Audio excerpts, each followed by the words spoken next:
Good evening, everybody, and welcome to Drama to Dharma. Thank you for coming on the show and watching us this evening, or if you're watching us a little bit later, we're live or we're eternal in the whole cyber network world, and I'm learning more about that each week as we do this show. My name is Josie Herndon, and I am your host. I am the show Drama to Dharma is inspired by the work that I do with our archangels, Gabriel and the realm of Gabriel, and also other archangels in the angelic realm. And what we do is we answer questions, we have topics, and we have full-on discussions of daily life together. The show name came up by Gabriel said, let's do Drama to Dharma.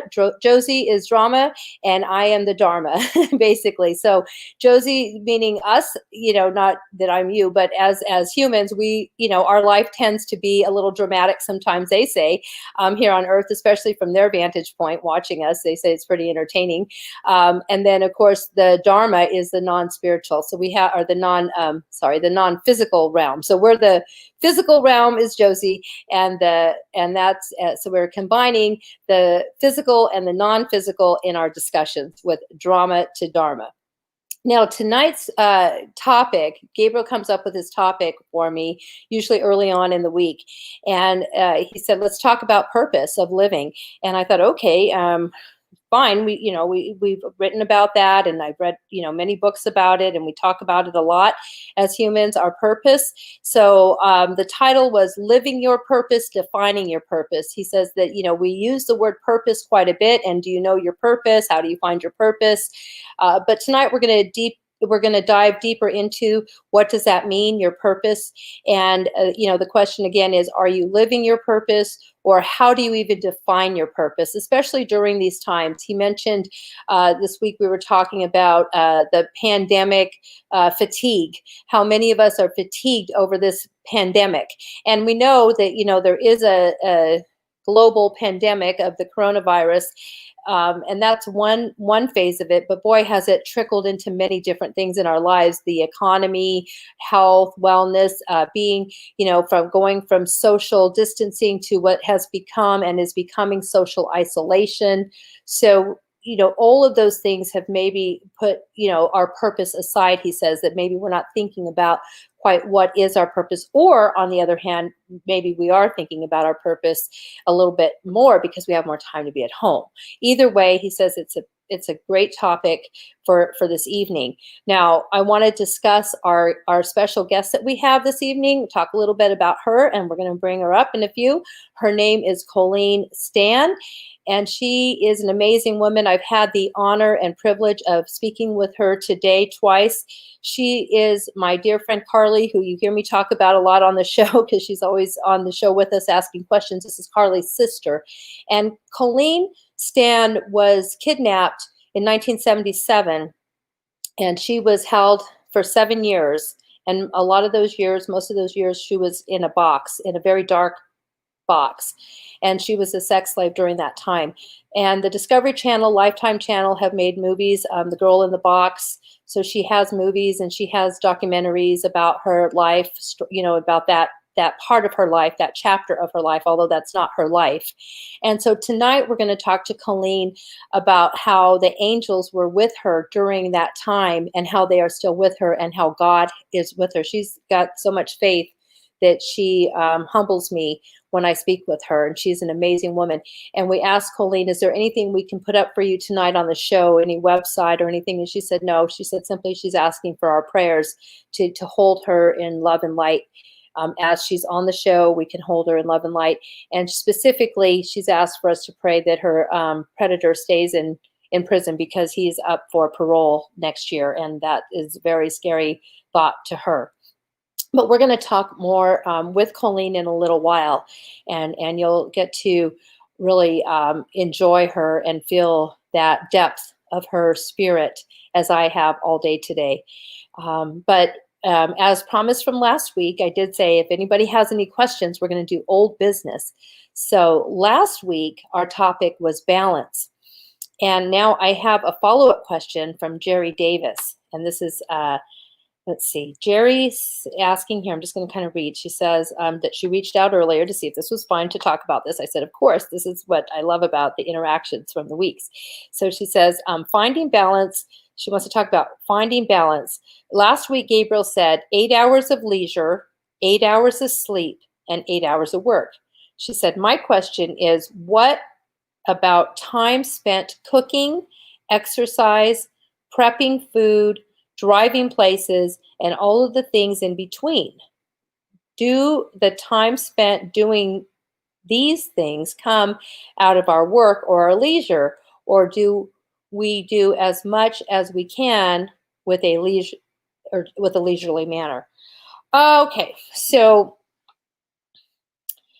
Gabriel is saying, just to refresh in the group from last week, who weren't here last week, we were talking about balance, and one of the key formulas he said is a basic, to keep your balance daily is 8 hours of sleep, 8 hours of leisure, and 8 hours of work. Or if you're retired, instead of work, we would say 8 hours of activity. So, or if you're working part-time. So you would say, he's saying that out of the things you listed, the cooking, the cleaning, the exercise can be considered leisure, he says, because that's something good for your body and that's self-care. But the cooking and the food prepping and driving around doing errands, those types of things, that's all he would consider to be work. So if you consider it that it's something that is not leisurely fun, then it's work. Now, a good point he's saying by you making is that you can have fun while you're doing everything in life. So everything that you're doing, you can have fun. But when it comes to chores and things like that, a lot of times we do those things on the weekends or when we're not working. So say there's a day that you're not working, and that's the day you do your running around, like you go do your grocery shopping, you go do your, prep maybe for the week, your food prep and all that stuff.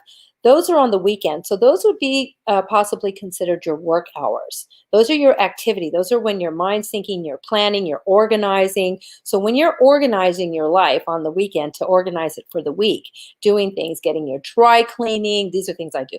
My dry cleaning, my hair, all those things I schedule for my days off because I'm too busy when I'm working. So those would be considered work, he said. those are your working hours. Those are your active, keeping active hours.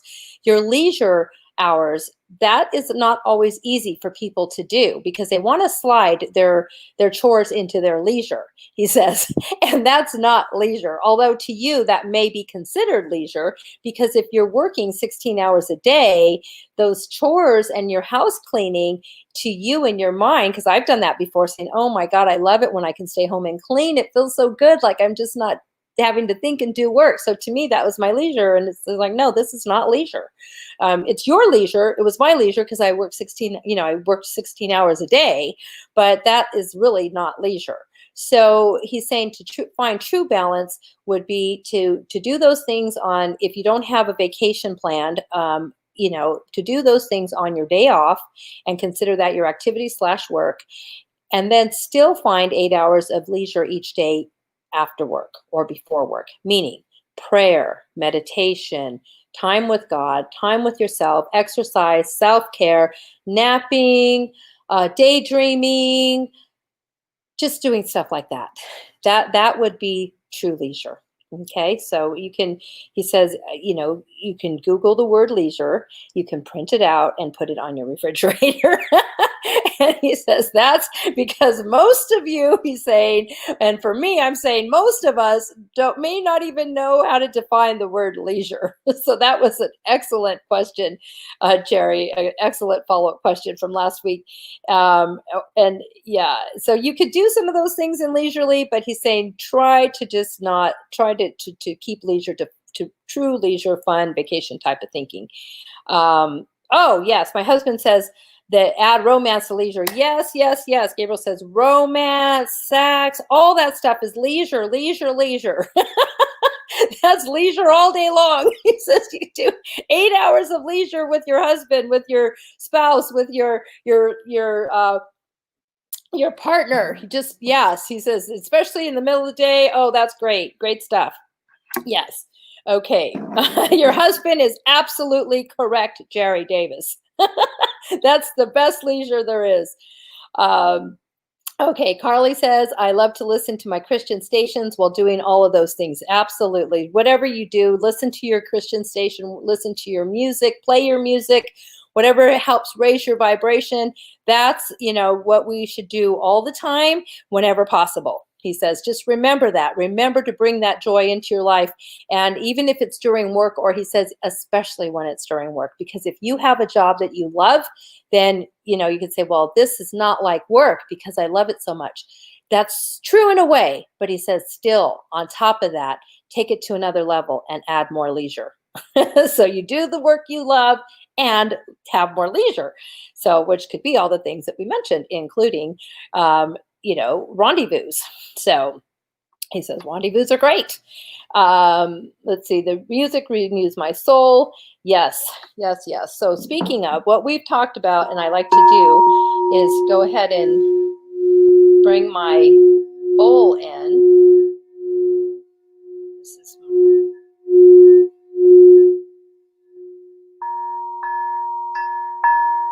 my crystal bowl, and just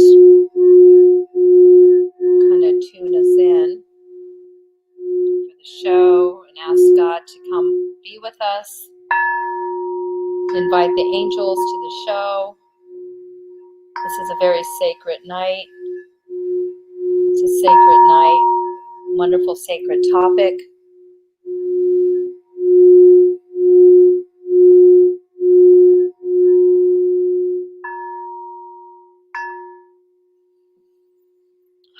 So everybody can take a breath and just join in with us. Thank you, Jerry, for bringing up the topic from last week, the question. That's wonderful. Okay, now I'd like to bring in our guest, Colleen Stan, and we are going to talk to Colleen. Hi, Colleen. Good evening. Welcome to the show, Drama to Dharma. I can't hear you. Oh, you can't hear me? Oh, I can't hear you. Can everybody hear me? Carly, can you hear me? Yes? Okay, I'm not sure why Colleen can't hear. Debbie, can I pull Colleen down and you can try to figure out why she can't hear? I can't hear you. Okay. We're going to pull Colleen back down, and Debbie's going to see if she can figure out. Colleen, can you hear me now when you're in the green room? No, she can't. Okay, that's odd. She was listening a minute ago when she was in the green room. So we're going to see if Debbie can come up with something. Jim can hear, everybody can hear. Okay, so Colleen will come up and she'll come back. That's why I like starting the guests a little early. So that way, because they stay on for about 20 minutes. So we'll have time for Colleen to figure out her sound. It was working, of course, 15 minutes ago when we were all up here. And now, the angels are saying, okay, everything's about perfect timing. So I'm not going to worry about it. So what Gabriel says is, let's just talk about the topic, and then we will start that discussion. And then Colleen's going to come up and share her story and share her strength and share her purpose of what she's finding is her purpose. We're going to focus on Colleen's purpose for today. We're going to talk a little bit about, what happened, her tragedy with her kidnapping and all the, a little bit about that stuff that happened 43 years ago that was that changed her life and many people's lives around her. So we're going to talk about that briefly, but what we're really going to focus on tonight is where Colleen is today and how talking to her today, she discussed about her purpose for today, today's world, about how she's been able to inspire so many women and so many people who have had tragedies, and thank God, not too many of us have experienced what she experienced. But there are some that have come close and that have had, these types of traumas, POWs. She liked herself to a POW, that was a prisoner of war type, because it was 7 years in captivity she was. So that's a lot of trauma, but she has the spirit of an angel, and we're going to talk about how she's been able to inspire people with her story and with her strength and with her hope. So that's what we're going to discuss when she comes back on. But in the meanwhile, Gabriel says, let's talk about living your purpose and defining your purpose. So right now with, where we are with the coronavirus, the pandemic, people are exhausted, they're tired. And we usually don't talk a lot about the pandemic, but this week he did want to speak a few minutes about it because it's gone on for almost 200 days. And it's a long time for us as humans to be in isolation, because it's becoming isolation for a lot of us. Some of us are going out and about. I know I go to work. I have to go into the office because I do own a treatment center for behavioral health and substance abuse, an outpatient center, advanced therapeutic services. So I go in there a couple days a week because we are still treating patients on an outpatient basis. But I don't go out as much. I know that when I do go out, I'm a little nervous about going out these days. And I almost feel like I love isolation. I was saying the other day, I could totally be like, a recluse, and I'm fine. I'm happy at home. I feel safe at home. I'm just cozy at home. And that wasn't me anywhere near me a year ago. I mean, literally, I was hardly ever home. I traveled.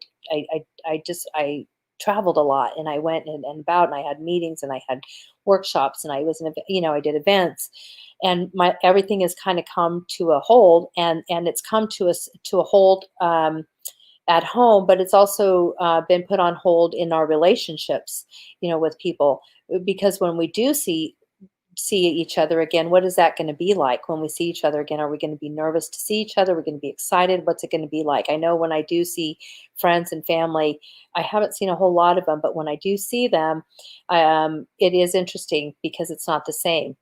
And it's not like, I run up and give hugs like I normally would at all. It's kind of like I put that distance between us.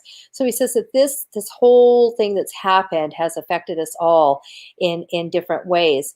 And so tonight he's wanting us to think about the question about our purpose, because it shows through what we've been going through that life is short and life has changed. Life has changed. It will never be the same again, although it never is. Every day it changes. But it's very apparent that it'll never be the same again. So the sooner that we can realize that it's not going to ever be the same again, that it's going to be different. But that doesn't mean that that it's going to be different in a bad way. It's just going to be different. But for people that have trouble with change, that could be a problem. So he's wanting to encourage everybody, just consider the fact that things are evolving. They are evolving, and as they are evolving, even though it doesn't feel like we're evolving sometimes, everything is evolving in the perfect, beautiful way in God's plan. And for us to think about our purpose, why are we here? Why are we here? And are we living our purpose? And the other question is, how do we define our purpose? Do we, and Gabriel says the answer to that is by asking the angels, asking God, asking ourselves, what is my purpose? Some people don't even ask that question. Why am I here? What is my purpose? And if you really truly sit there and ponder that question and ask God and ask the angels and do some writing about it, you will find your purpose. You will find your purpose. As soon as you start asking, what is my purpose? That purpose will be revealed to you. They're waiting to show you what your purpose is. And many of us know what our purpose is. Many of us have embraced our purpose. Some of us are running away from our purpose. So wherever you are in that dialogue of what is my purpose and defining it and living your purpose, bring it up again, bring it up to speed, and go, okay, where am I in that dialogue with myself and with God? Where am I? I've had this topic with myself and with God throughout my life, because we all have, maybe in different words. But bring it up, he says, to the forefront, and ask, what is my purpose, God? What is my purpose, angels? What is my purpose, universe? What do you want me to do? What do you want from me? And if you're ready, say yes to it. If you're not ready, don't say yes, he says, because that could take you down a path that you may not be ready. Simply said. But at least you're going to start thinking about it. You're going to start asking the question. And then when you feel that you know what your purpose is, or in the direction of your purpose, say, I'm ready to go down that road. I am ready. I'm ready. Let's go. Let's go. Let's not look back. Let's just go, God. I'm ready to do this. I'm ready to do this, whether it be whatever it is.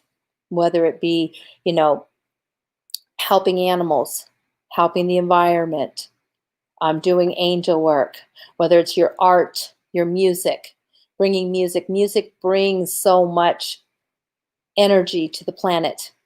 If you're not able to play your instruments because you're in a band and you're not playing for venues right now, find a small venue.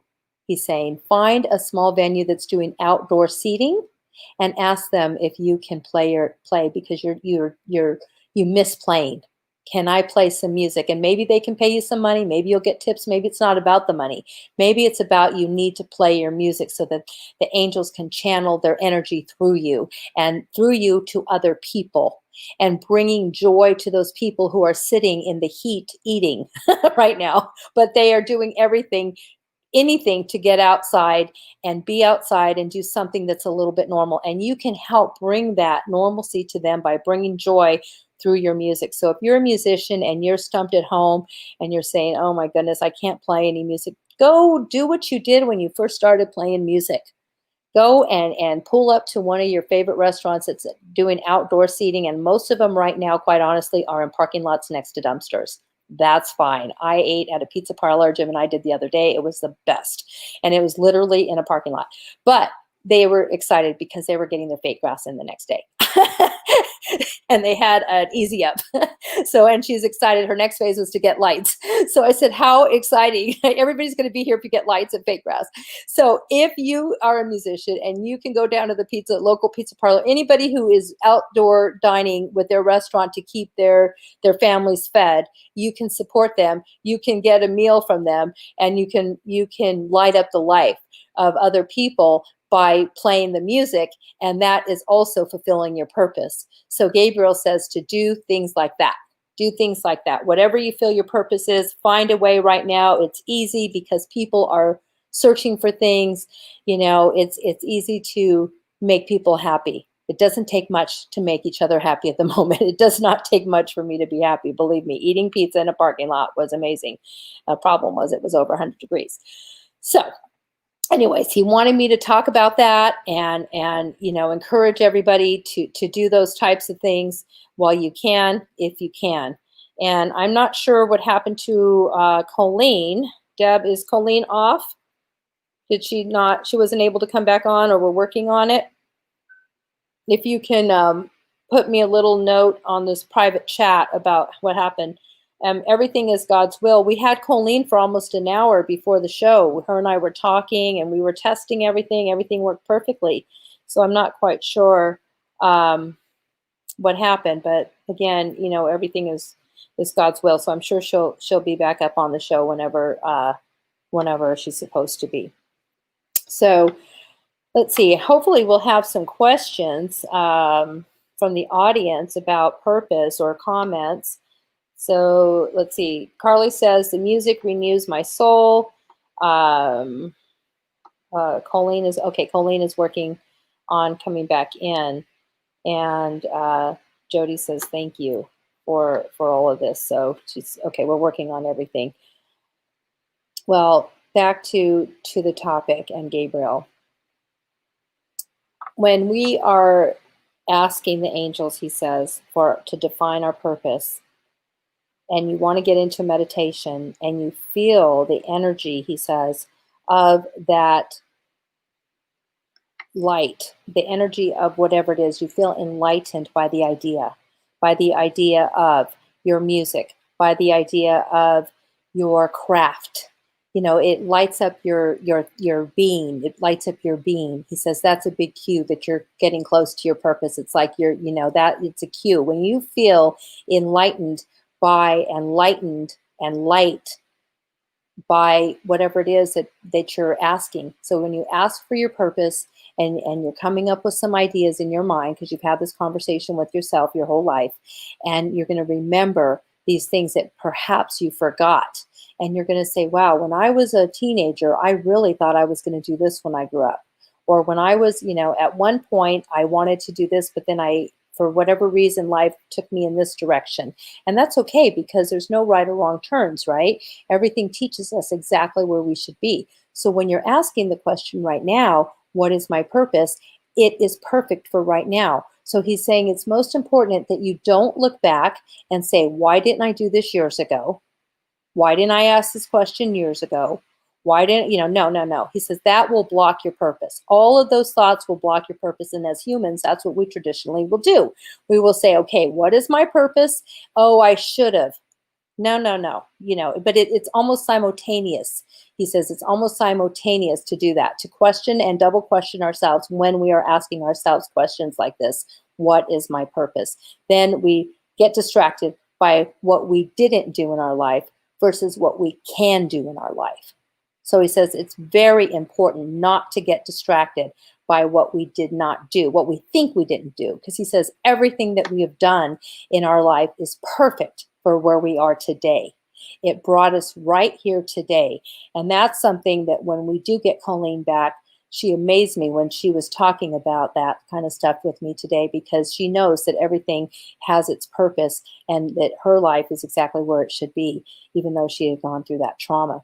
So, we can all do that. We have our stories. We all have our lives, our journeys and our reasons, from birth to now. That story that plays on, and those memories that we have, good memories, not so good memories. Everything is balance. Everything is balance. Everything's a duality, because one thing, contrast will bring clarity. Contrast will bring clarity, and then clarity will bring clarity. Will bring clarity. Will bring contrast, clarity. So that's what he says. How it kind of works in the world of balance. Sometimes contrast will bring clarity, and then sometimes clarity will bring clarity. So when clarity brings clarity, that is the ticket. He says. Contrast does not have to bring clarity. Clarity can bring clarity, but first you have to have clarity in order to find clarity through clarity. That's a new one. I've never said that before. That's very cool. That makes sense to me. That feels like a winner, right? To say, okay, contrast brings clarity. So that's the reason why that happened. So let's not dwell on that. Let's just stick with the clarity and find more clarity. I love it. That's a great message from Gabriel. Jerry is asking, does everyone's purpose involve service to the greater good in some way? I get thirsty, sorry. I'll be taking little sips here and there, more like gulps. Does everyone's purpose involve service to the greater good in some way? No, not necessarily, Gabriel's saying, because service can be a word. Okay. He says that everybody's purpose will evolve to the highest good. Now, service may not be particularly what that is. Because service is a very loaded word, he says. Service can be weighing. It could be a weighing word. It can be, to some people, if you say service, then they're thinking about being a servant. And I don't see anything wrong with the word servant. I used to, teach about service and stuff like that. That's all great. But he's saying that, as far as everybody's purpose to be of service, not necessarily, because there's so many people, humans, that you see, and you're like, boy, that person hasn't done anything for anybody else. That's in your view. But really, they are doing things that trickle down for the highest good.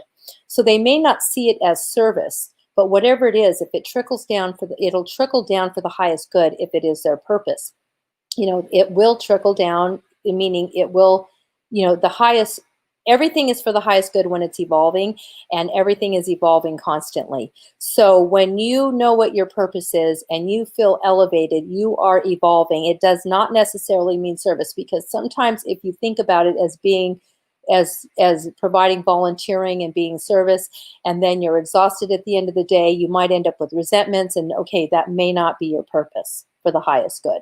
It may have been for a little while, but it may not be for always. So as long as you are asking the question, he says, to fulfill my purpose for the highest good, fulfill what is my purpose, and you're going towards whatever that is, then you will know that that is where you should be. And it may not necessarily be being of service, although being of service for many people is their purpose.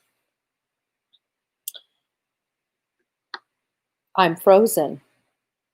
That's terrible. Okay, hopefully you guys can hear me. I don't know if we're having technical problems today.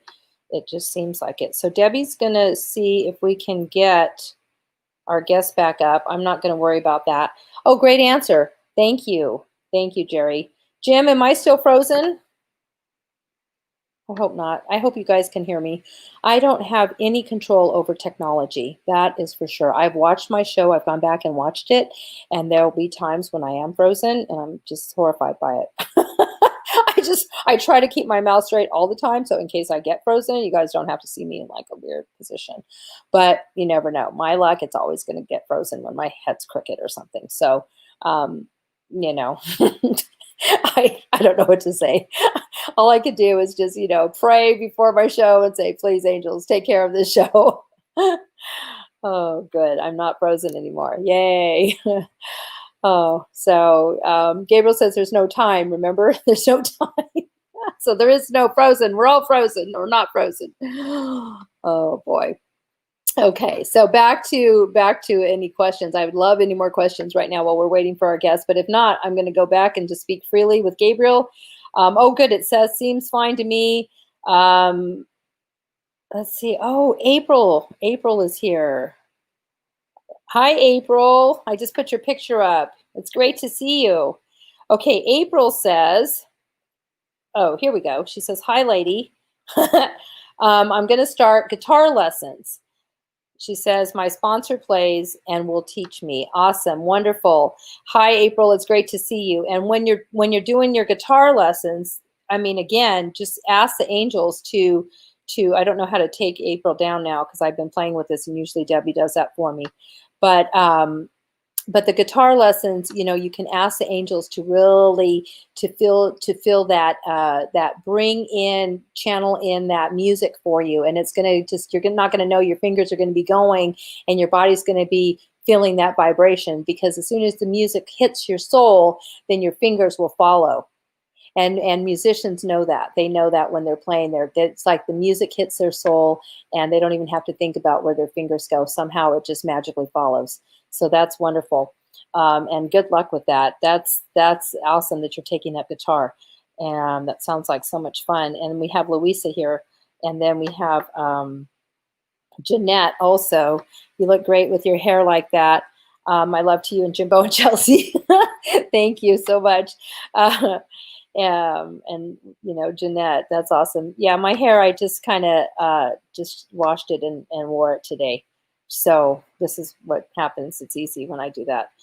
As I say, we always want something we don't have because my hair is naturally curly. So I'm constantly trying to straighten it out. So usually on my shows, I have my hair straight, but that's not natural.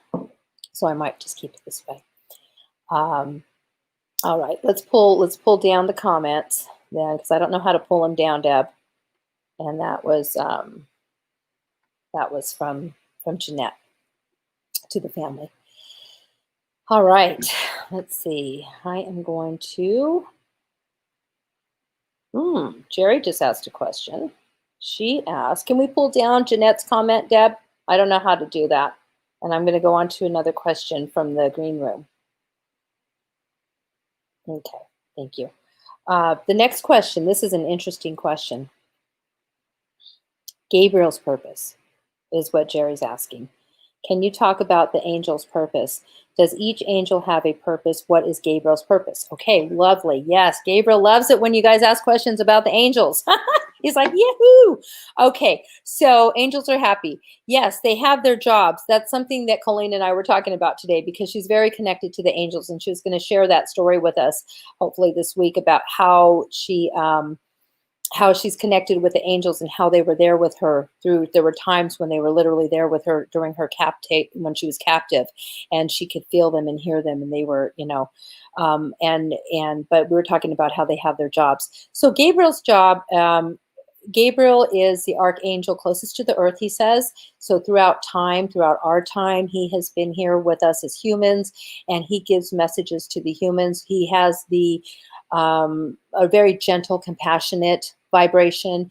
And so vibrationally, I was able to connect in with him with our vibrations. They explain it to me. Our vibrations are similar. And that's how I'm able to channel his messages. So, and many humans channel his messages through music and through words and through writing, because he has so many humans that he loves and that he speaks to, and so many humans that pray to him. And so when I'm giving messages of Gabriel, he's saying I'm giving messages to the humans that are asking the questions of him. So you guys, all of us have Gabriel right there, because he's the closest to us. So for you guys, for those of you who are listening, that most of you have a relationship with God and with the angels, and you know that when you're talking to Gabriel and he's talking to you, and the other angels. So he is the messenger. They're all messengers, but he is really the archangel that delivers messages directly to the humans, the close, the fastest. So he's helped write a lot of the books. He says his claim to fame, he says one of his claim to fame was, coming down and talking to Mary about Jesus, and Christmas. He's a Christmas angel. And yes, he's the angel of music. Also, he brings, because music is a big part of the vibration of the planet and the communication with each other, and their communication. The angelic realm is all vibration, so that comes up through music. So he is also the archangel of music. So when you hear these beautiful voices, Celine Dion, Andrea Bocelli, Pavarotti, any of those, they were all, Gabriel. He says those were his those were his humans that play his music. When you say, wow, she sings like an angel. Yes, she does. So he plays like an angel. Yes, he does. So he's the archangel of music. He's the archangel of messages, of compassion, of love, and understanding, to help teach us and guide us as we're here on earth. And then we have Raphael, who I do a lot of work with, who we always tease that Raphael's my favorite angel, because he was one of my first angels. And Gabriel's like, what? Because I love Raphael, but Raphael's big, so I can't channel Raphael. But Raphael's an archangel. They call him the physician of the family. He's the angel.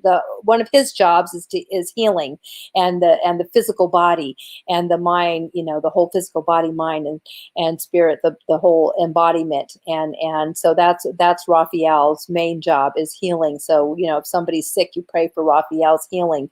He's a doctor of the angelic family. He will help heal your body and your mind and your spirit, any healing. And then there's Michael, who was the first angel I met back in 2000, and Archangel Michael. And his job, they call him the warrior angel, but his job, they show him as fighting, as a warrior. And yes, when you feel like you need protection, he's there to protect you for sure. But what he says is the biggest, the biggest weapon is our tongue.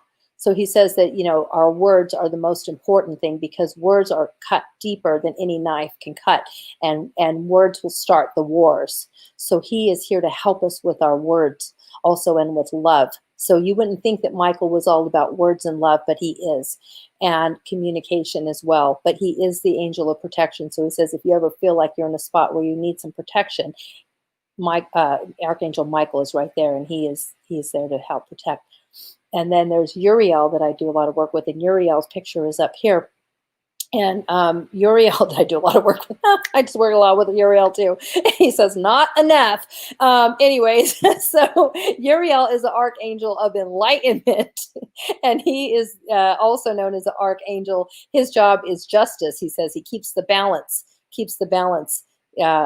going. And so that, he's a fire angel. So they could say, well, he is the angel of like Nathaniel, we were talking about earlier, how Nathaniel, the archangel of what some people might say vengeance. Well, vengeance is a pretty strong word. So he says it's more like the archangel of balance. So he keeps the balance, he keeps the karma even, and he is the archangel of light, of enlightenment. So if you are searching for enlightenment, I haven't done a lot of work with Uriel. That's why I laugh, because he's somebody that I'm an angel that I'm going to be working with quite a bit. But he says when I'm ready, because enlightenment is a big topic, and we've talked about enlightenment. We've had topics of enlightenment. So when you're ready to go for enlightenment, that's, heavy duty one with God, which is great. But he says keep it all at our pace. Keep enlightenment at our pace. So he says light can be anything. It can be the sun, this opening up your curtains if the room is dark because you're depressed and you don't open up your curtains enough. Open them up once a day. Walk outside in the sun. That's Uriel. That's Uriel, the sunlight on you that can bring you that joy, that can just bring you hope. So it's not all about, getting struck by lightning and this big enlightenment. He says, no, it's just about any kind of light that you can find in your life, whether it be a light bulb, a little night light in your room, up to anything else that you would consider light in your room or light in your life is our angel Uriel. So that's a beautiful question from Jerry. Thank you about asking about their jobs. Metatron is also Metatron. I know Jerry is very close with, because Gabriel brought Metatron, helped her define her angel as Metatron, and who she does work with, a lot of work with Metatron. And Metatron is his job is the chancellor. He is the chancellor of the angels. Basically, he keeps all the records. He knows where the bodies are buried. He knows everything. He's the archangel of knowledge. So anytime you need some knowledge and you're like searching the books in your head and saying, how am I going to do this? Metatron's right there for you. He is the archangel of knowledge. Wisdom is more Gabriel. Wisdom is more spiritual. Knowledge are the thing, is that knowledge of the facts, the science behind it, the way the universe operates, the mathematics behind it, the grid, all of those things, the quantum science. That's all Metatron. Yay, we have Colleen. We were talking about all the angels and their jobs while we were looking for you. I told you before, I am not techie at all. Oh, I don't know what happened. Once you started talking, I could hear nothing. I couldn't hear you. Well, you're on live right now, Colleen. So then when you came back, I still couldn't hear you. Okay. So I heard nothing that you said before now. Well, everything is God's will according to Gabriel. You didn't need to hear it. He's like, you're fine. Hallelujah. Glad I didn't miss anything. We did have. You can always go back and listen to it, though. Is a recording. So he was talking about purpose, and I shared a little bit about our conversations that we've had today, because I wanted the audience to know about you. But I didn't want to share anything too personal, because I want that to be about you. But I did, ask everybody to go into prayer for you, like you asked, and for the things that you wanted. But what I shared with the audience is that we're going to talk a little bit tonight about what happened to you back in 1977 through 84, briefly, so you can kind of let them know. And then we're going to fast forward up to where we are now and your purpose and how you've been so inspirational to so many people with your story, because our topic tonight is purpose. And we really want to end this on, the beautiful note of how you bring so much light to the world. And part of that was because of a small part of your journey that was actually a big part of your journey. So if you could share that with us, we'd love to hear that. Well, yes. So I was abducted in 1977 by a young couple that, I thought, it's a safe ride, because there was this young couple, and she's holding her baby on her lap, her 8-month-old child. And so, because this was before seatbelts and all that. Yeah. And so I got in there. Well, so I didn't have a personal relationship with God at the time, but God audibly spoke to me that day. We made a stop, and I went into a restroom, and God told me to jump out the window, run, and never look back. And my mind was like, my spirit wanted to jump out the window and run and never look back, which I didn't even know I had a spirit at that time. And but my mind and everything was it was like, this doesn't make sense. Why? I have a ride. I'm going where I want to go. So 3 times he said the same thing: jump out the window, run, and never look back. And so I finally was just like, this is crazy. I got back in the car. So then the next step that we made, he jumped in the back seat, puts a knife to my throat, and kidnaps me. So these people take me home, and it was insane. It was almost 7.5 years of pure hell. But God got me through it. The angels got me through it. I mean, I immediately turned to God once I went into captivity, and he spoke to me many, many times over the years that I was there. And so, well, like after I had been in captivity for just a short period of time, I had a dream about angels.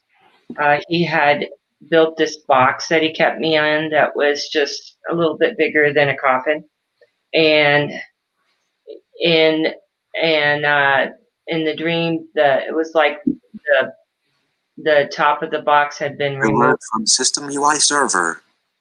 and com.apple.battery-monitor. Low and, battery. and so these angels were standing around the box. There was 6 of them, 2 on each side and 1 on each end. And they were angels of light. I don't know how else to describe them. They were just white, beaming, white light. And they were speaking to me, and they said, we're here to protect you.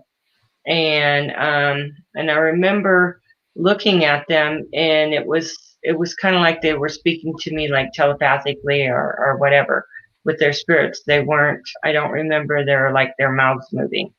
And so so I woke up from this dream, and I felt very much at peace and very happy that I knew that I had these angels watching over me and protecting me. And there were just so many times, like one time he's torturing me, and he says, go ahead and scream. I'll cut your vocal cords. I've done it before. And immediately God spoke to me and said, do not scream. He's telling me the truth. And I did not find out what this meant until almost 7.5 years later, when he got arrested and the police came to talk to me. They had talked to his wife first, and she gave her statement. And so she told him about this other woman that he had taken before me that I didn't know about. I kind of did, but I didn't know for a fact. And so anyways, they said one of the things that he did was he had cut her vocal cords because she was screaming and screaming and screaming. And so I'm so thankful that God spoke to me and told me. So the angels were speaking to you throughout this time, and Yes. you were listening, and you didn't have any experience before that, but you could feel them, and you knew what it was. And what I thought was amazing was earlier when we were talking, and you had said when you came back home, and a few years later, you had asked God, well, what took so long, or something like that. Can you share that part of your story? I thought that was pretty interesting. Yeah. Well, I was just like, why? I was asking him, why was I there for so long? Why did it take so long before I got free and before this ended? And God's got a sense of humor, and he says, because that's how long it took. Right. And so Yeah. I was like, okay. Right.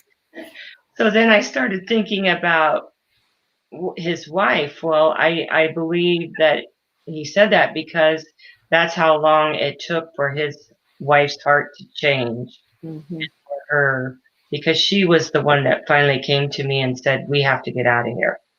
Mm-hmm. And we left together. And with their children. They had 2 girls. And so, but yeah, so when I asked God, I was like, why did it take so long? And he just said, because that's how long it took. Well, and that's how they answer, right? That's how God answers, and it's all so simple, it seems like, but it's true. And the fact that you accepted that, and that you have that faith that, okay, God, that's your answer. Okay, that's all right. Yeah. Okay. And I mean, just like on the day that I got abducted, when I was spoken to, it was like so simple. All he said was jump out the window, run, and never look back. Mm-hmm. And the funny thing was, because I had no relationship with God. And that's how good he is. My gosh, he chose me before I ever chose him. That's how good God is. He's always there. Always there. It's us that really listen. And Yeah. so was that the voice was not coming from out here. Yeah. The voice was coming from within me, but it was audible, like I'm talking to you right now. Yeah. And so it was so strange to me, and because I didn't know, I had no relationship with God. I didn't know about angels. I didn't know about Jesus. I didn't know anything. And I knew there was a God. That's all I knew. And you knew But- there were people praying for you, probably. If you didn't know, there were people praying for you. Your mother, My your parents, your sisters, your Yes. family. And Yeah. my grandma prayed for me every night, and I had an experience. This was probably about 5 months into my captivity, and he had made this little enclosure that he used to put me in. He called it the workshop, and he would give me little projects to do. And so he would close, and so I had a light in there, and he would close the door and lock me in there, and he'd go away. Well, the very first night he put me in there, and after he went away, I'm kind of like looking around this little room, and I was really looking to try and see if he had somebody else in there, if there was any markings or anything, which I didn't see. And but all of a sudden, this feeling came over me, and I could feel and I could hear my grandma praying for me, and it was like, whoa. And Yes. I asked her years later, after I went home, I said, Grandma, you used to pray for me. And she said, every night. And I said, I know, because I felt you and I heard you praying for me one night. So beautiful. That's so beautiful. The connection that we have with each other, the connection and the power of that connection, and the power energetically of prayer when we doubt it, when we don't know, that it's working. So when we asked you before the show, is there anything we can do? Can we put up a website for you or anything like that? And you just asked for prayers.